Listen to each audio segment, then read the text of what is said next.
Eamonn, welcome to the UK Flooring Podcast. I'm going to get a stopwatch going. That's what I'm doing. I'm being rude. Imagine we're speed dating. Okay. And you've got Nice. 60 seconds to sell you to me. So sell yourself in 60 seconds. Your experience, who you are, what you do. Yeah, so I've been in the carpet trade since the early 90s, starting in retail with Allied Carpets when it was a nice company to work for. I went through a sort of transition, I guess, through there from someone who'd never known anything about flooring to falling in love with flooring totally. And I know it's often quoted about the flooring trade. It's a bit like the mafia. Disease. You can you never really leave. And I just found the whole thing fascinating. And so I was lucky enough to go on to work in 2004 at Carpets Worth, who were an Axminster manufacturer. Got involved in residential and some contracts. So we did some fantastic hotel work in the States. It was like grand scale. And then went to work for Adam Carpets in 2011 as their sales director. Stayed there to 2018. Had a little bit of a sabbatical. Came back in 2022 to Greendale and, got a lovely peach job there. So, love the flooring trade and will always stand up for as much as I can. And that's it. Well done. I think you're the first guest that got that to 60 seconds. So well done. So for the uninitiated, Greendale, who are they? What do they do? What value are they bringing to the industry? So Greendale's a buying group which started in 1962. It's got a fantastic story really, because it's always about a group that's trying to progress as much as it can through its time. So in 1962 there were 10 retailers based up in Lancashire who were looking around and seeing that the multiples were getting a lot better deals from suppliers than they could as individual stores. So they clubbed together and formed a co-operative. They all put their own money in.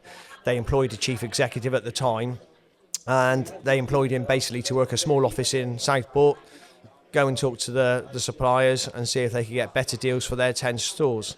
As word got around and that grew, more people wanted to join the group. So more people had to come and buy their share of the group and the cooperative grew. It joined forces with the Minerva Flooring Group around that time, so that more independent shops were getting the opportunity to purchase bulk buying of carpet and furniture. And that partnership stayed for a long time. It got to sort of the 80s, 90s, and probably Greendale were the premier, I'd say, buying group at that stage. Yeah. The next evolution was to take on their own stock. By this time, the head office had moved into Hereford, where local chairman was at the time, John Patton. In 2000, the first spade went into the ground at Hereford, just outside Whitestone Business Park, and they built a purpose-built warehouse. They soon outgrew that. Luckily, they purchased extra land, had the foresight to do that. Yep. So we expanded that in 2012 to its current size, and we still have land which we still own and can expand again. But we have the facility to have 2,800 rolls. Right. We buy exclusive ranges, so we can buy full weavings, full tufting creels, which means our members basically can have ranges that no one else can have in the UK. All the meantime, we've stayed a cooperative, so anybody who joins pays the same amount to come in, well, not quite the same, but on a scale to what the original people did. And we have a mutual trading status, which means we can only sell to our products to people within the group.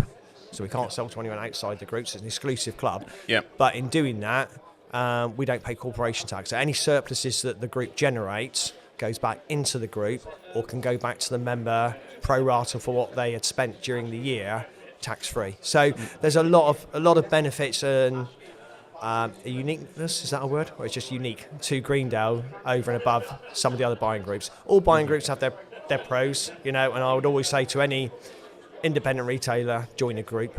Yeah. Talk to them all, find out which one works for you. But strength in numbers is great within this industry. But yeah, from my point of view, Greendale, does offer a lot to independent retailers. And what would be the cons to any buying group, do you think? I think there's not many. Yeah, it is hard to see why you wouldn't be in one. I mean, if you were a totally long-established shop, like 25, 30, you might argue, why would I need to join a buying group? And there is that, but I think even that you'll never know of the extra benefits you get. So, for instance, Because we buy carpet and we sell carpet through our own HQ, members have the option they can go direct if they like and just purchase straight from a supplier, or they can come through HQ. We buy it on their behalf and then they just settle their bills with us. But we have a full customer service department that covers that. So, for instance, if a supplier, you put a carpet down, the supplier's like saying it's not an issue for them, it happens all the time. We can fight that corner from a strength of doing multiple millions with that supplier rather than an independent store might be doing 20,000.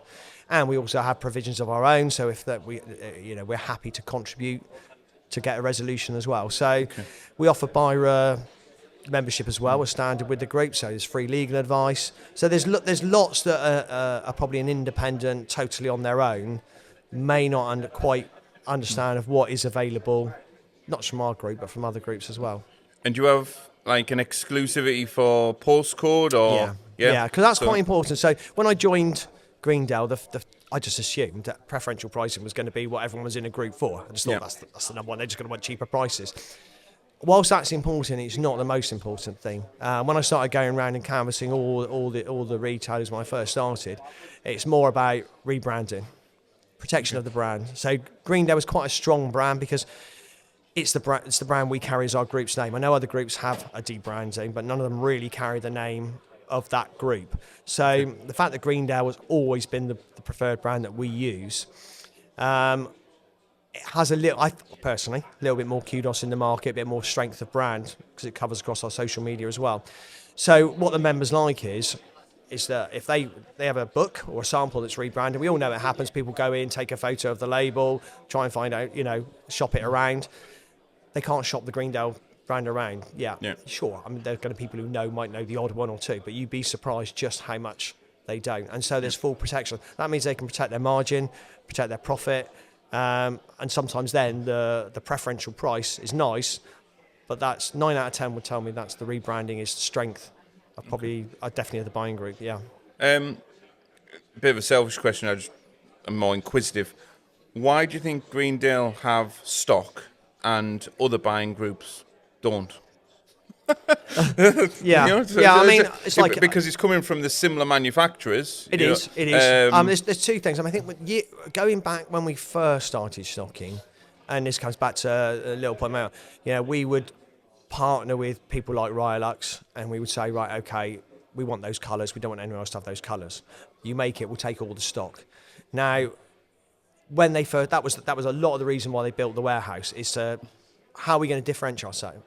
We're not a cheap group to join because you have to buy the share to come into the cooperative. Yeah. So there are cheaper groups you can get into and get up and running with. So we're there for a longer term commitment. So we have to differentiate ourselves from the other groups to say, why would you come to Greendale?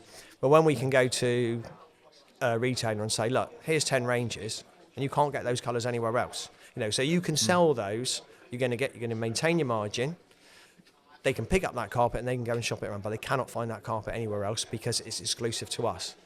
Okay. And so that was quite a big thing when we started in 2000. That, because I'm always transparent, is dissipated slightly. We don't carry as many exclusive ranges as we used to, but we still have a small basket of products which we can go out to our member and say, you can sell those, and no one else can buy them. And because we're a mutual trade and cooperative, even when we get to our ends, we can't shift them off to anyone else. They can only stay within the group, or what's happened lately is we put them out to charity and put them to better use than just going into a landfill or staying in the warehouse. So, that's the main reason why I think we take it up. We built that warehouse. It would be too expensive, I think, for other groups maybe to start that process now and have full control of it. And no matter the size of the business, let's just say, if it's multi-store or not, is it one sort of fee per year? So so I think the most we have is Fluids. So remember, I think they have 5 or 6 stores, but they just pay one fee. So they don't pay per store; they pay just one fee. And that's it. Yeah. What's the current fee to join? The current fee to join is £1,420 a year. Yep. But there are other costs that are associated, as I mentioned. So we have a thing called share of profit. So for someone to come in, they have to obviously become a member, an owner. So all members are owners of the cooperative. And then that's based on a share, what we call a share of profit, which is the set at the end of each year's yearly accounts. So at the moment, it's around about just over 2,500. we do offer payment plans on that if people want to come in, because there's a lot of money up front to suddenly try and find.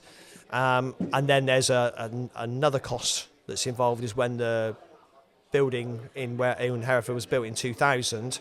Again, that was member purchase, and members put money into that to fund the stock.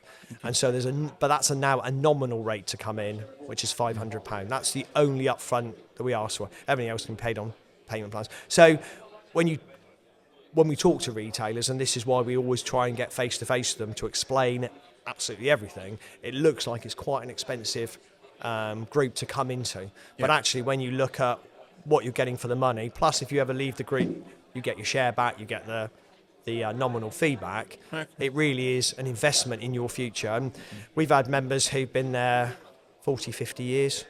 The group's, I think it's the longest. I'm not sure any other group has been going 63 years. I know some of the other groups celebrated sort of 40 and 50 years recently. So, it has been going a long time. It's a well-established business model that works.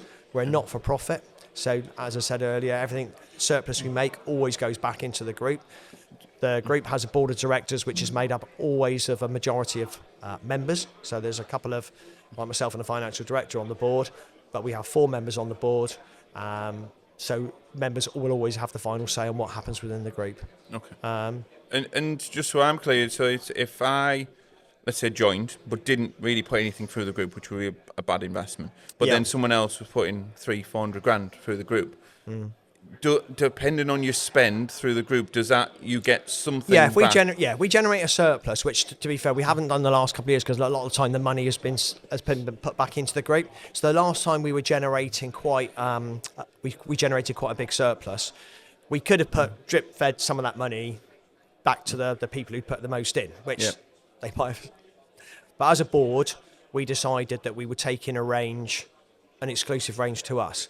So we bought 64 rolls. We bought a 40-ounce twist and a 50-ounce twist, and we bought all the stock, bought it into Hereford. At that point, because wool prices fluctuated since, but I think it was back in 2020, start of 2022, the benefit to the member was £4 a metre over the current list price of that product, similar product out there. So we could sell a 50-ounce twist £4 cheaper than anyone else on the market, and we did really well with that. So it's a then board decision. What do we want to do with the money? That looked a much better benefit for the member to be able to bring that range in. Now, no other group's going to have that capability of suddenly spending the best part of £85,000 on stock to bring in a whole new range. So that's. Again, it's one of the benefits of Greendale, and it's one of the benefits of being not-for-profit is that we've got this money. What are we going to do with it? The following year, we bought a van. So we had we have our own van, long wheelbase, helps us with deliveries, helps us with merchandising. It was rather than lease, it was just easier to purchase. So the last van had lasted us 10 years, so we just feel it's a good investment. So, boards make those decisions. We have our annual AGMs, that sort of thing. So. Members are always kept abreast of what's happening. So there's someone that's saying why again, like the fee, it's good value but not cheap. It's up to the retailer to get that. Like, what's the word I'm trying to say? It's not coming back via rebate. It's coming back by taking advantage of the discount. And so for hypothetically. I suppose it's 6 and 2 3s, really. So it's I mean, for instance, the show yesterday, we agreed a deal with the supplier for a range that's be exclusive now to us for our group, exclusive with cuts across the group. No one else getting cut length within the UK. So we buy in at a price. We put our little bit of margin on from HQ because we cover our costs. It's going out to the member. That member then is buying that particular style of product, because it is an exclusive product, about £1.50 less than anything else. So they can now choose to sell it at the £3 retail less, put it up to the standard retail, make more margin. Just gives them a lot more flexibility, a lot more option. Not all groups are going to have that capability. Some of the groups do brilliant deals with rebates and have other promotions throughout the year. So I'm not saying they don't have things that they can do that we can't do, because I wouldn't do that. But one of the benefits of Greendale is that we want to make use of that, of the warehouse and the facility that we can get those exclusive exclusive deals, which maybe others can't quite. How many current active members have you got? We've got about 100 stores, I think about 89 members, 100 stores.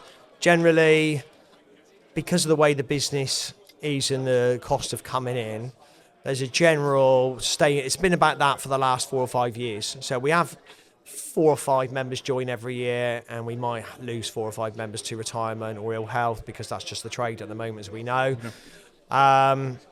We come to the show really to try and look for new members, but also just to show presence for the member. They can come on the stand, discuss if they're not able to get down to see us. So we're not a high volume turnover a member, just due to the nature of the amount of cost sometimes people think it is to come in. But when we talk to people and explain it can all be spread payment, etc., then it makes it a bit more palatable and they understand what they can get.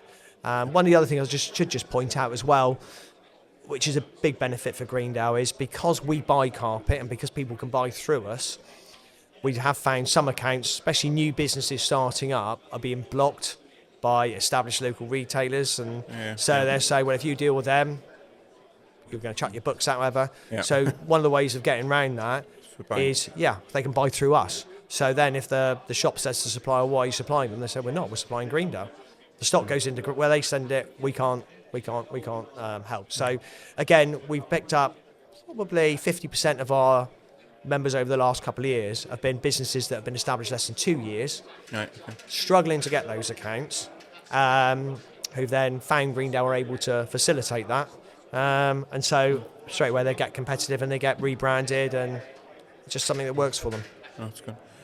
What do you think the biggest challenge in the flooring industry is right now? As a generic question. Yeah, I think if you'd ask me, I think probably the same thing with fitters, getting good quality fitters in. It's not a trade that young people seem to be coming into.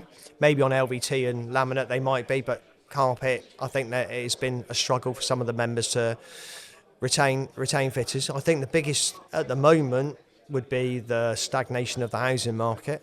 Keep hearing lots of new houses are going to be built. They're not being built. My daughter's recently looking around for a home. Interest rates are higher than they've been for a long time. No signs of them coming down. We need a strong housing market. As we all know, the housing market pushes the flooring market. So if the housing market can pick up next year, then hopefully we'll see the benefit of all that. But from a perspective of the member, they'd say fitters. From a group perspective, I'd say probably people changing over to LVT downstairs, because we are predominantly carpet stockist. Yeah. So obviously the question, do you stock any smooth at all, or? We don't stock any smooth, no. Is that coming? Is that something on this? I think it's inevitable. The logistics of it frightened us in terms of, would members only want to take pallets? If they don't, how are we going to be logistically putting out packs of product, etc.? Who would we partner with? I mean, we get offered a lot, as you can imagine, LVT, laminate, from whether it be abroad or even domestically. It is a minefield once you start getting outside the big boys like Cardine and Amtico, who don't need groups. So we don't have associations with them. Members do, but it's finding that next one. For the shop that's got Amtico, who is their budget brand or the cheaper price level.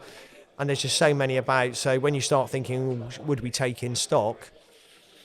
That's a massive commitment. And we know it's inevitable. And maybe we're putting off the inevitable. But I think we just need a lot more information yet from our member feedback of what the way to go is on that. I mean, there is a USP in just specialising in the fluffy stuff. Because a lot of the bigger players have diversified into markets that others are doing. Rightly or wrongly, whatever. So I think there's still a USP in knowing for one thing and doing it really well. Yeah. I think we buy carpet pretty well. I mean, all the buying groups get good deals. We're all getting similar deals at the end of the day. But I like the fact that we can go to people here and say, look, have you got any roll-only ranges? We're happy to take 20 rolls off you, 40 rolls off you. Would you do us some swatches? Okay, great. We'd label them up. We'll do the label. We'll send it all out, Mark. You can get a deal done fairly quickly like that if there's a really good show deal. So I think we've always bought carpet pretty well. and like you say, yeah, maybe that's the way we sort of just say, and it's profitable. You know, the carpet always is profitable. Even our slender, it's still good margins. So yeah, I think it's probably never we will have to go to LVT or certainly a laminate or something at some stage. But I guess maybe that's just me putting it off, making a decision. I don't know. Yeah, Love it. What's the best bit of advice you've ever received, and you can remember who it was from? Yeah, I think the best bit of advice I ever received was from a guy called Peter Lawrence, who was a rep I was with at Carpets of Worth. So I went to work for Carpets of Worth, and I was a rep on the Southwest and South Wales, did really well. And after a couple of years, they made me up to be sales manager. And my first 3 months of being a sales manager, I was probably not myself. You know, I was young 30s, thought I, probably knew it all. And I knew Peter really well, got on him, man, fantastic. Drew me aside and basically said, yeah, don't be like that. Be who you were before. Be the person you are, not the person you think the person above you wants you to be. And then we'll all be fine. And it was, right. And it was a sharp learning curve, as in how you manage people. And I've always remembered that after. So I think it took a good friend to tell me, yeah, stop being what you're being. Go back to what you were before, because that's why people were happy you got the job. And then we did that, and we had a great relationship, and I got on with all the guys after that. And I took that when I went to Adams. I was going to be my own person. I wasn't going to listen to what people told me I should have been to the team. I'll be the team, and I'll build the team how I want to build the team. So, yeah, that was a hard piece of advice to hear, but it was a good piece of advice. Yeah, I love that. If there was one skill or something that all of your colleagues at Greendale think you've got completely together, but secretly you haven't, what's that? Oh, Christ. Yeah, I don't know. I think that's a tough question, because I always have imposter syndrome. I always have this belief that, am I really doing a great job where I am?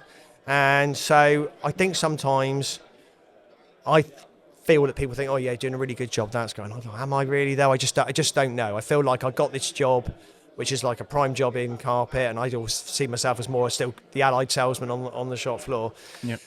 So I think sometimes it's one of my members going past. So sometimes I think of it maybe on the marketing side, they see it as like, yeah, we've got our act together. And I always think, yeah, we're not really. We've got to get better.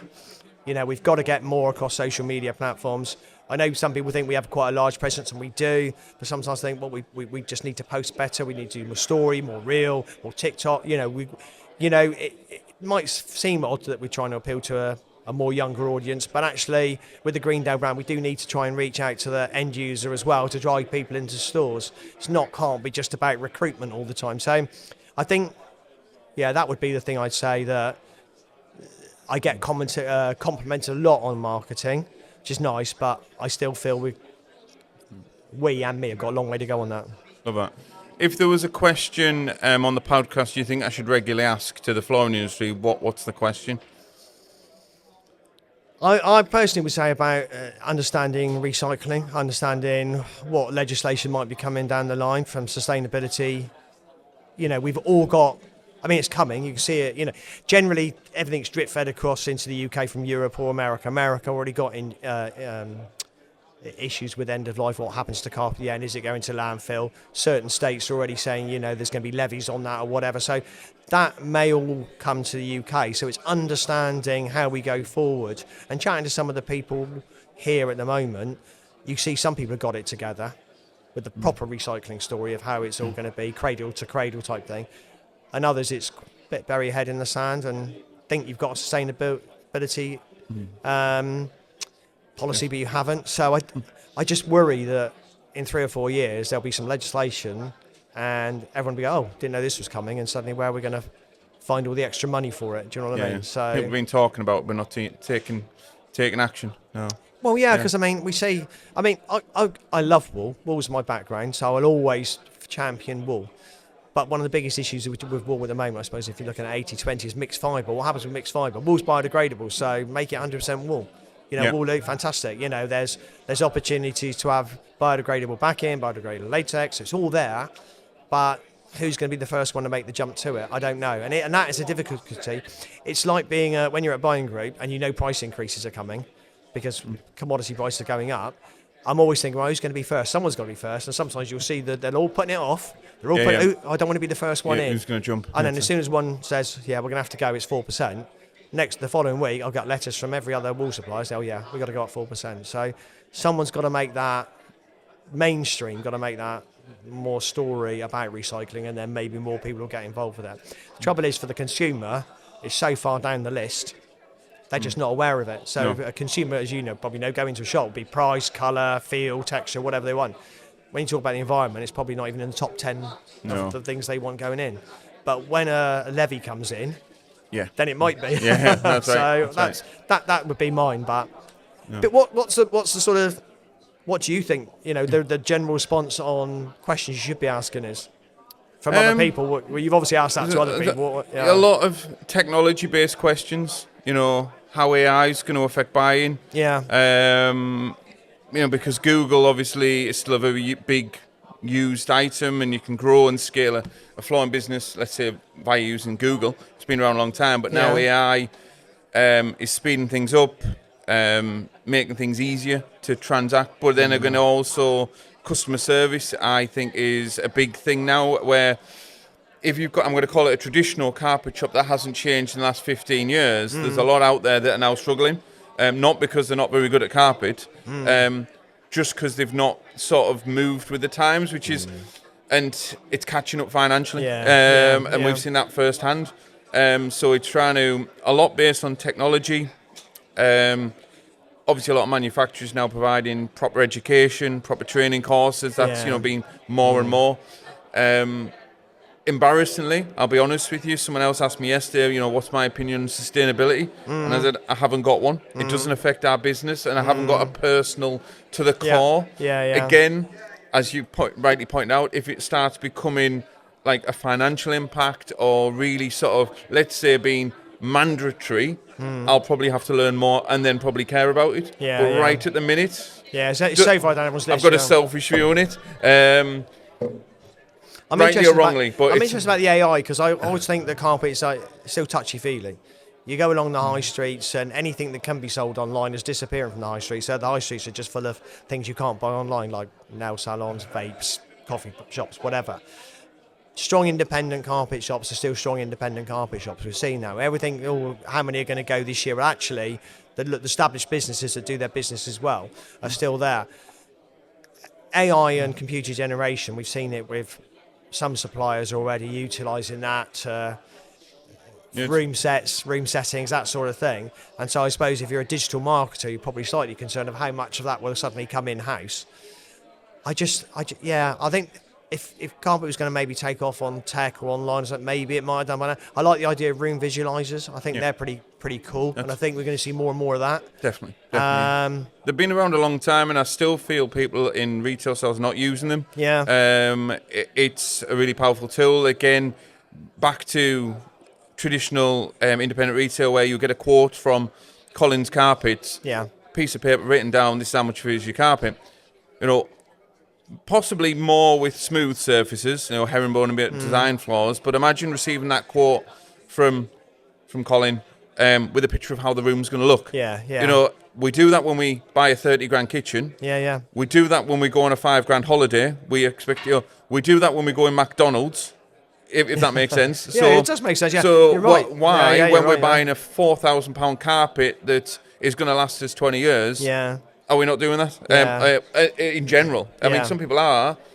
But I know you had Roomvo on, and we have a little partnership with Roomvo. So they, the members of Greendale are able to get the room visualizer put onto their website and utilise it, and we continually push that.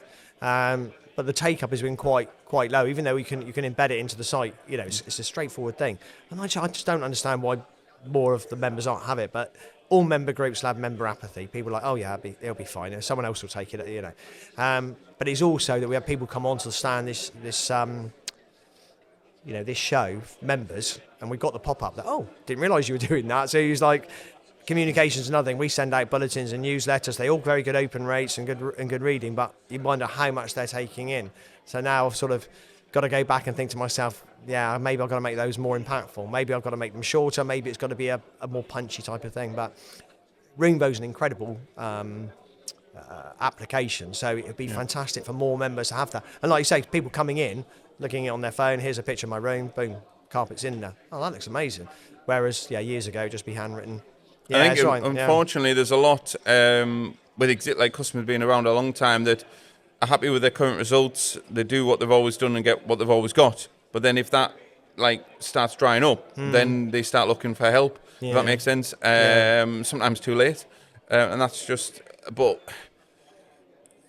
I mean, that's what that's what we see on first hand. That's obviously that's our business is helping clients either grow, either get out of hot water, just create a legacy, do whatever that thing is. That's what we facilitate. So we see it firsthand of the real pain points. But I genuinely think, if you look at when you go looking for a new car, you go out for a steak, all of these things are geared for client experience. You can have a beautiful steak, but normally you would expect to be in a reasonably nice restaurant. If it was just slapped on the table and just have this, it seems more and more, and I know we've got this disease of flooring in our veins, but if I'm buying a carpet, I probably want a similar experience, because it's going to be thousands, not hundreds, possibly, on the nicer end of the scale. So how do we, and then people that have just, I've got a tumballer stuck in a corner and I've got some roll ends down the middle of my shop.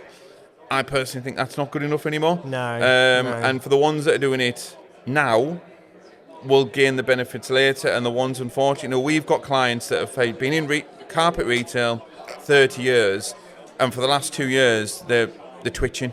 And they've never done marketing, they've never done this, they've just they've made a good living. But last 2 years, we've had, I'm going to say, 15 clients that have said, we're going to have to change something. After all this time, we're going to have to eat the ego, eat the humble pie, and think, we need a little bit of help here, which is a difficult thing to ask for. It is, But then the ones that implement it, hang on, and that's maybe what obviously needs to be. And it's tools like Roomvo, it's own branded stuff, where there's hundreds of photographs, thousands of photographs going around the internet. Do you know who makes this? Do you know? And all this type of stuff. And I think protection of that is critical. Obviously, it's much more savage in the smooth carpets. I still don't think, unless it's a real branded product, that they're not looking for a standard grey carpet normally. No. So a combination of all that. I think it's we've all got to sort of up the game. I mean, I think there's. When people say they stay the same, you don't actually stay the same. You're actually falling behind because no one's progressing. I remember going back to the Allied days in the early 90s, and the talk was we want to be the M&S of the flooring trade, so we don't have to advertise. And because M&S never had any adverts, they never advertised. You think, well, that's great, brilliant, fantastic. But of course, then along comes next. Then comes John Lewis expanding, and all of a sudden M&S are in trouble. Got up our game, I think Stuart Rose was the guy who came in and said, right, we need to reshape this business. We make it more modern. Yeah. And I think that's the same with some of the carpet companies. Some of the carpet just left it too long to do anything. And now they need to do a bit better. Yeah. No, that's exactly our thoughts. We're really passionate. I think that brings us, so when this podcast goes out, Eamonn, if someone's interested about the group, what's the best way to reach out to you, the team? How does that look? Yeah, they can get hold of us. Voice is going in. Hereford, so. The voice gone. No, thank you very much for coming on the show. Thank you. Okay, cheers.